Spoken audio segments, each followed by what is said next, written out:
Good morning, class 8. Here I, Ravindra Pawar, as your social science teacher, again with you for sharing my views on chapter number 2 from civics, that is parliamentary form of government. So, students, basically we are going to read in this chapter about the Indian Parliament, its composition, like I mean to say central legislature, president, president's eligibilities, okay, and then we will read about prime minister and his councils of ministers and the duties of the councils of ministers, and we will also read about the selection procedure, or we can say the election procedure of this central legislative body.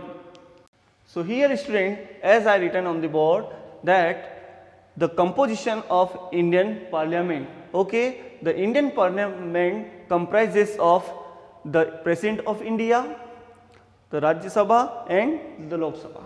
तो राज्य सभा, लोक सभा और the president of India, इन तीनों से मिलकर क्या बनता है?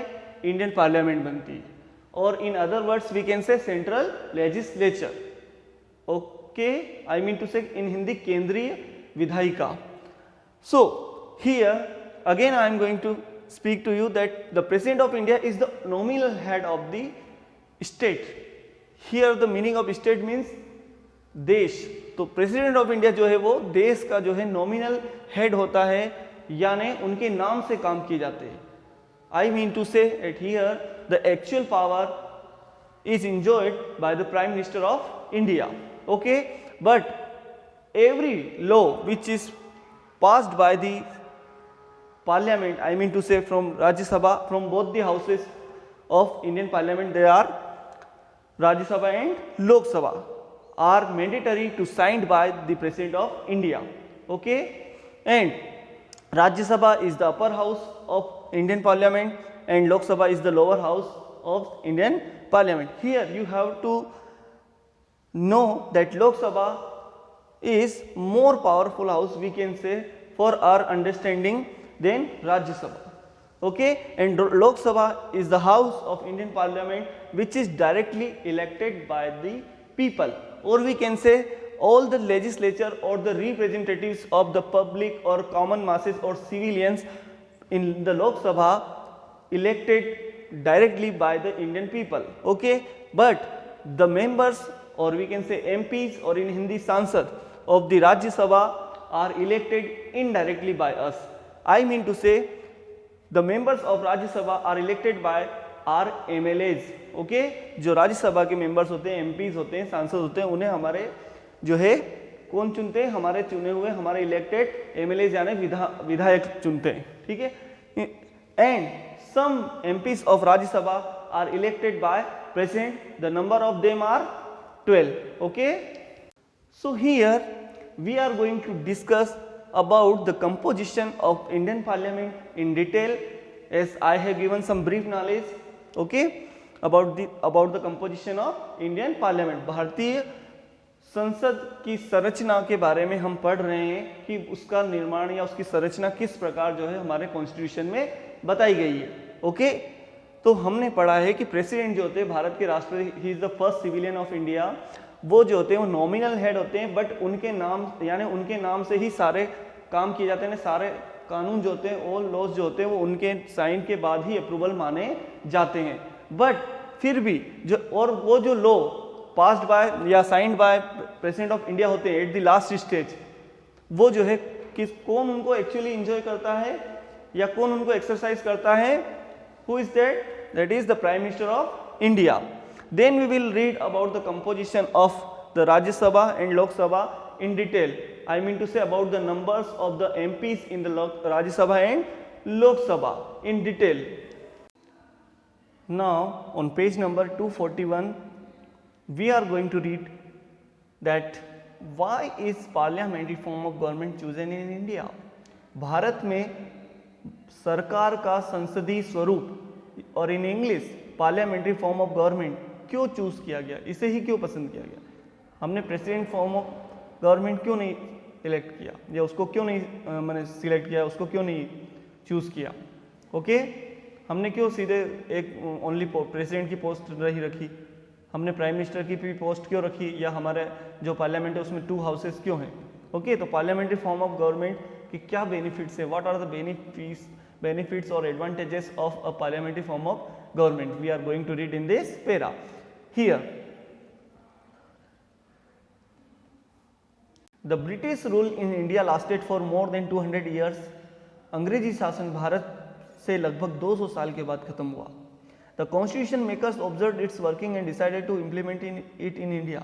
तो हमारे जो कॉन्स्टिट्यूशन मेकर्स थे उन्होंने जो ब्रिटिश इंडियन पार्लियामेंट थी या कॉन्स्टिट्यूंट असेंबली थी उसके कामकाज को देखा और डिसाइड किया कि हम जो है इसे इंडिया में भी इम्प्लीमेंट करेंगे। India that means independent India, आज जो इंडिया, नॉट कॉलोनियल इंडिया, गुलाम भारत नहीं। Now in this type of government, what sir, the executive is the part of legislature, hence the chances of conflicts are minimum। इसमें क्या होता है कि executive जो होते हैं यानी काउंसिल ऑफ मिनिस्टर्स जो होती हैं वो गवर्नमेंट का पार्ट होती है, सॉरी लेजिस्लेचर का पार्ट होती है, इसलिए टकराव होने के जो है चांसेस बहुत कम हो जाते हैं।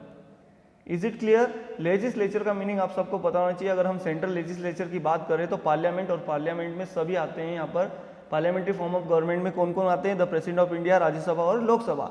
तो सेंट्रल लेजिस्लेचर और सेंट्रल एग्जीक्यूटिव में बहुत मैंने कम कॉन्फ्लिक्ट देखने को मिलते हैं। कहाँ पर? पार्लियामेंट्री फॉर्म ऑफ गवर्नमेंट में। Why? Because the executives are the part of the legislature. Now the parliamentary form of government is best suited for a vast country like India where a wide range of social and cultural diversity exists. और ऐसे देश जहाँ पर number of kinds जो है social और economical diversities और cultural diversities होती है, ऐसे कंट्रीज में parliamentary form of government best suited यानी अच्छा माना गया है। That's why we adopted to this. Now, the parliamentary form of government establishes mutual harmonious cooperation between the executives and the legislature. Parliamentary form of government में executives और legislature में mutual understanding होती है, इसलिए भी इस फॉर्म को जो है अच्छा माना गया, इस फॉर्म ऑफ गवर्नमेंट को अच्छा माना गया। It also ensures efficiency in their working. इससे जो है हमारे जो गवर्नमेंट होती है उसके काम करने की एफिशिएंसी भी बढ़ती है। Now, in a parliamentary form of government, the head of the state वो कौन होता है? The president. Okay, is the nominal hand who possesses no real power, जिसके पास असल में कोई शक्तियां नहीं होती है। All the powers are and authorities are vested in the hands of the prime minister who is the head of the council of minister. यानी कहने के लिए तो द प्रेसिडेंट ऑफ इंडिया जो है क्या है? हेड ऑफ द स्टेट है, बट वो nominal head of the state, यानी जो एक्चुअल में उसकी जो पावर है वो एक्चुअल में एक्सरसाइज या उनको यूज या उनको इम्प्लीमेंट या उनको कौन जो है एंजॉय करता है? The prime minister of India करता है। Okay, the council of minister is collectively responsible, sorry here prime minister जो है क्या करता है? सारी जो पावर्स होती है प्रेसिडेंट की उनको वो एक्सरसाइज करता है अपनी काउंसिल ऑफ मिनिस्टर की हेल्प से। The council of minister is collectively responsible to the legislature. और ये जो काउंसिल ऑफ मिनिस्टर होती है प्राइम मिनिस्टर की, जिसका पार्ट प्राइम मिनिस्टर भी होता है और उसके जो दूसरे कैबिनेट मिनिस्टर होते हैं, वो सब जो है किसके लिए रिस्पॉन्सिबल होते हैं? लेजिस्लेचर के लिए, यानी सेंट्रल लेजिस्लेचर। तो यहाँ पर बात हो रही पूरी इंडियन पार्लियामेंट यानी राज्यसभा और लोकसभा के सारे एमपी और प्रेसिडेंट ऑफ इंडिया, इनके लिए वो रिस्पॉन्सिबल होते हैं। कौन? Council of ministers. ओके, जिसका हेड कौन होता है? प्राइम मिनिस्टर होता है। So there are no chances of the emergence of a dictator. इसलिए ये सब पढ़ के हमें ये समझ में आ रहा है कि किसी डिक्टेटर यानी तानाशाह के पनपने का कोई चांस ही नहीं बनता है, यानी सबका एक दूसरे पर कंट्रोल होता है। यानी पार्लियामेंट लोकसभा राज्यसभा को एक तरीके से कंट्रोल कर रही है, राज्यसभा लोकसभा को कर रही है। कैसे? एक लॉ को एक हाउस में पास हो गया तो दूसरे में रुक सकता है, दूसरे में पास हो गया तो पहले वाले में रुक सकता है, ऐसा। ओके, और अगर प्रेसिडेंट को नहीं लगे तो वो उसे रिटर्न कर सकता है। वो सब हम इस चैप्टर में डिटेल में पढ़ने जा रहे हैं। तो आप समझ गए कि हमने जो है पार्लियामेंट्री फॉर्म ऑफ गवर्नमेंट जो है चूज किया है ताकि हम मिसयूज ऑफ पावर को रोक पाएँ।